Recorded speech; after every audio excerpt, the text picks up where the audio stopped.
When you think about building thick, powerful arms, what's the first exercise that comes to mind? If you said bicep curls, you're not alone, but they might not be the best choice. While biceps are often the star of bodybuilding poses, your triceps might actually play a bigger role when filling out your sleeves. Here's why. Your triceps actually consist of about 2/3 of the meat on your upper arms, while your bicep only contributes to around 1/3. This means that triceps have the potential to add more size to your arms in a shorter amount of time compared to what your biceps can do. Now, don't get me wrong, I'm not saying that you should completely neglect your biceps. I can hear some of you typing in the comments already. But if I had to prioritize one over the other, especially in the early days of training, I would definitely say triceps. So in this video, we're going to talk about everything that you need to know to train your triceps the most effectively in the gym, backed up by my 12 years of lifting experience. Before we dive into exercises, it's vital that we understand the anatomy of the triceps. As the name suggests, the triceps have three main parts: the lateral head, the long head, and the medial head, which is hiding underneath the other two. All three of these heads cross the elbow joint and attach to the ulna of the lower arm.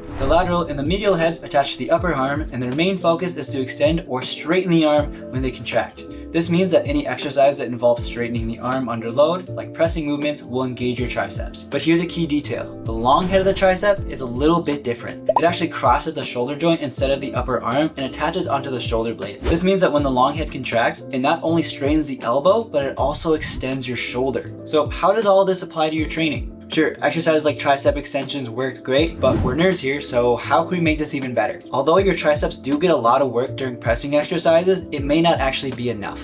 Since the long head of the tricep crosses the shoulder joint, it actually shortens on the shoulder side during pressing movements and lengthens as the elbow bends. This means that it actually doesn't go through a full range of motion compared to the other two heads when doing any sort of pressing motion. Remember when I said that the triceps make up 2/3 of the meat on your upper arm? The long head of the tricep actually makes up 2/3 of your entire tricep. So if your triceps make up 2/3 of your upper arm and the long head makes up 2/3 of the triceps, that means the long head makes up 4/9 or almost a half of the entire meat on your upper arm. So if you want to make the fastest gains in your arms, making sure that you get a full range of motion and a full stretch in the long head of your triceps will give you the best results. The best way to target and really put a lot of tension on the long head of the triceps is to get your arms up over your head, which creates the maximum stretch and tension in the muscle. This is why I personally do the majority of my tricep work with overhead variations. And totally anecdotal, this is why I personally believe that my triceps have been one of the best muscle groups on my frame, because I do these overhead variations. For me personally, I prefer a bent over position over the straight vertical one. This way I avoid swinging the weight up and around with my shoulders, which for me doesn't feel great. Plus it allows me to use just a little bit more momentum for some force reps at the end when I'm really trying to push for growth. However, there are plenty of overhead variations to choose from. And as I always say, everyone's built a little bit different, so find the one that works the best for you.